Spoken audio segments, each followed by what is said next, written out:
और बेटियां सौभाग्यों से मिलती हैं कि बड़े किस्मत वाले होते हैं वो माँ बाप जिन्हें बेटियां नसीब होती हैं। और यहाँ पे बेटे जो बैठे हैं वो ये ना समझे हमारी बुराई कर रहे हैं। कहते हैं हर बेटा श्रवण कुमार भी नहीं होता, हर बेटा नालायक भी नहीं होता। और आज के दौर की हमारी जो बेटियां हैं किसी भी काम में पीछे नहीं है ना। आपने देखा होगा एरोप्लेन जो उड़ा रही है, पायलट है वो भी आज हमारी देश की लड़कियां उड़ा रही हैं। ट्रेन पे भी हमारी बेटियां ट्रेन चला रही हैं, सबको पता है। किसी भी काम में हमारी बेटियां पीछे नहीं हैं अगर देखा जाए। इसीलिए मेरा कहना है छोटी सी फरमाइश बेटियों के लिए बड़ी सच्ची दरबार की कि बेटे का सम्मान करो पर ऐसा कोई काम ना हो। और दुनिया वालों याद रखना बेटी का अभिमान हो। दुनिया वालों याद रखना बेटी का अभिमान हो। बेटे का सम्मान करो, बेटे का सम्मान करो पर ऐसा कोई काम ना हो। दुनिया वालों याद रखना बेटी का अभिमान हो। दुनिया वालों याद रखना बेटी का अपमान न हो। बड़ी खूबसूरत बात कही है। बेटा साथ छोड़ सकता पर बेटी साथ न छोड़ेगी। छोड़ेगी उस दिन बेटी जो कुल से नाता जोड़ेगी। तो कुल से नाता जोड़ेगी, तो कुल से नाता जोड़ेगी। देखिए बेटी हमारे एक कुल के लिए बल्कि दो कुलों की लाज होती है, ऐसा लोग कहते हैं। लेकिन मेरा मानना तो यही है कि बेटियां 3 कुलों की लाज होती हैं। नंबर 1 मायके की, दूसरी ससुराल की, तीसरी ननहाल की। क्योंकि अपने नानी नाना की और मामी मामा की बड़ी लाडली होती है बेटियां। होती हैं कि बेटा साथ छोड़ सकता पर बेटी साथ न छोड़ेगी। छोड़ेगी उस दिन बेटी तो कुल से नाता जोड़ेगी। तो कुल से नाता जोड़ेगी, तो कुल से नाता जोड़ेगी। कन्यादान से बढ़ के जग में, कन्यादान से बढ़कर जग में पूजा कोई दान नहीं। दुनिया वालों याद रखना बेटी का अपमान न हो। ओ दुनिया वालों ध्यान रखना बेटी का अपमान न हो।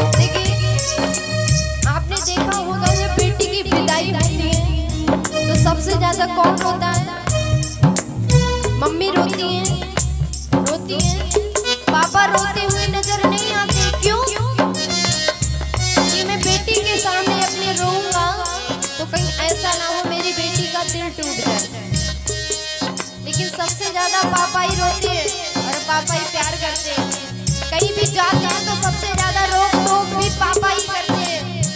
कॉलेज जाते हैं तब भी पापा ही टोकते हैं कि बेटा जमाना बड़ा गलत है, थोड़े जल्दी टाइम से घर आ जाना, कहीं बेफालतू कहीं घूमने मत जाना है।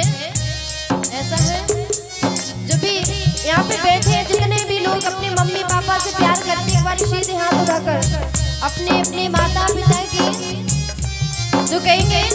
पापा कहने लगे अपनी बेटी से कि सुनो बेटी, किस्मत वालों को मिलता है बेटियों का प्यार।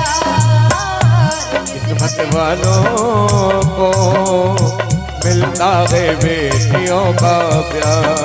वो बेटियों से ही चलता है, बेटियों से ही चलता है ये सारा संसार। किस्मत वालों।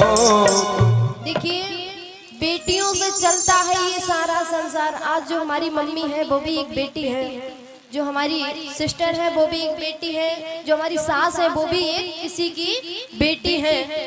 तो लेकिन बेटी का मूल्य बहुत है, लेकिन बेटी को कोई समझता नहीं। क्यों?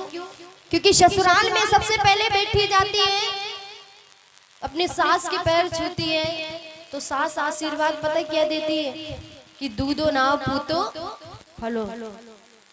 कभी किसी सास ने ये आशीर्वाद नहीं दिया कि जाओ बहू तुम्हारे घर में सबसे पहले एक लक्ष्मी आ जाए। हाँ होंगी कुछ सासें ऐसी 100% में से 1-2% ऐसी जो जिन्होंने बोला होगा कि हाँ हमारे घर में सबसे पहले बेटी आ जाए। क्यों बोला होगा? ऑलरेडी पहले से ही बेटे होंगे तब तो बोल दिया होगा बड़े ऊपर मन से। अम्मा जी बड़ी गुस्से में है और सोच रही बुराई कर दी हमारी। ऐसा है, ये हकीकत है। भले आप लोगों को बुरा लगे, जहाँ पे जितनी सासें बैठी हैं बुरा लगे, लेकिन ये हकीकत है। चाहे बेटे 4 हो जाएं, लेकिन फिर भी नहीं कहेंगे हमारे घर में एक लक्ष्मी आ जाए। तो पापा बहुत रोने लगे, कहने लगे अपनी बेटी से क्या कि हाथ सीता का राम को दिया, हाथ सीता को राम को दिया, हो जनक राजा देंगे और क्या, सीता को राम को दिया, जनक राजा देंगे और क्या। बेटी बाबुल के दिल का टुकड़ा, बेटी बाबुल के दिल का टुकड़ा, दहेज क्या है इससे बड़ा, बेटी बाबुल का दिल का टुकड़ा, दहेज क्या है इससे बड़ा। क्योंकि जिस बाप ने अपनी बेटी दे दी तो समझो उसने सब कुछ दे दिया। लेकिन आज के दौर के लोग ये समझते नहीं है। अगर खाली बेटी चली जाए तो यही बोलते हैं तो अपने मायके से लाई क्या है, बल्कि लड़की वाला हमेशा अपनी लड़की को देता है, जो कुछ उससे जुर्म बनाता है हमेशा देता है। वो सोचता है मैं ऐसी कौन सी चीज लाके अपनी बेटी को दे दूं जो बेटी मेरी हमेशा खुश रहे। और वो माँ बाप बड़े किस्मत वाले होते हैं जिन्हें कन्यादान करने का मौका मिलता है, और वो माँ बाप बड़े बदनसीब होते हैं जिन्हें बेटों के पैर पकड़ के ये कहना पड़ता है कि बेटा रुक जा, घर छोड़ के मत जा। क्योंकि आजकल के छोटे छोटे बच्चे हर बात पे अपने माँ बाप को धमकाते हैं कि ज्यादा बोलोगे तो हम घर छोड़ के चले जाएंगे। हाँ, बेटे धमकाते हैं, लेकिन हर बेटे एक जैसे नहीं होते हैं। कुछ बेटे होते हैं नालायक होते हैं जो माँ बाप को एक दिन उनके पैर पकड़ने पड़ते हैं। और हमारे खानदान में हमेशा याद रखना, अगर एक बेटी नालायक निकल जाए तो दर पीढ़ी दर यही चलता रहता है कि उसकी बुआ ऐसी थी, उसकी दीदी ऐसी थी, ऐसा होता है। तो इसीलिए पापा ने अपनी बेटी को यही बात समझाई, कहा बेटी जिंदगी से जंग जीत लेंगे हम, जिंदगी से जंग जीत लेंगे हम, बेटी कर तेरा साथी हो, जिंदगी से जंग। अगर तूने मेरा साथ दिया तो मैं सर उठा के जी सकता हूँ। अगर तू चाहे तो मैं भी गर्व से कह सकता हूँ कि मेरी बेटी नहीं बेटा है। जिंदगी से जंग जीत लेंगे हम, बेटी कर तेरा साथी हो, हंसते हंसते हम पहले हरे सितम, हाथ में जो तेरा हाथ हो, जिंदगी पे जंग जीत लेंगे हम, बेटी घर तेरा साथ है। और देखिए हमारी बेटी का दिल ऐसा होता है, ससुराल जाने के बाद जब तक दिन में 1-2 बार अपने मम्मी पापा की खबर नहीं ले लेती तब तक चैन नहीं आता, चाहे वो कैसी भी बेटी हो। सोचती है एक बार हमारी मम्मी से बात हो जाए, पता नहीं किस हाल में होंगी। बेटी ससुराल जाती है, अपने पापा से कहती है कि पापा अगर हमारी कभी भी तुम्हें जरूरत पड़े तो एक फोन कर देना, हम दौड़ के आ जाएंगे। ये बेटी का दिल देखो कि जो ससुराल में पराए बंधन में होती फिर भी यही कहती है अपनी मम्मी पापा से कि पापा एक बार फोन कर देना अगर हमारी जरूरत पड़े। लेकिन बेटा तो पास होके भी शादी के बाद अक्षर बदल जाते हैं।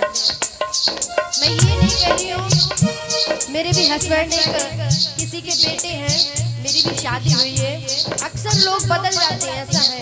लेकिन गलतियाँ क्या आती हैं कि जब से बहू आई तब से बेटा बिगड़ गया।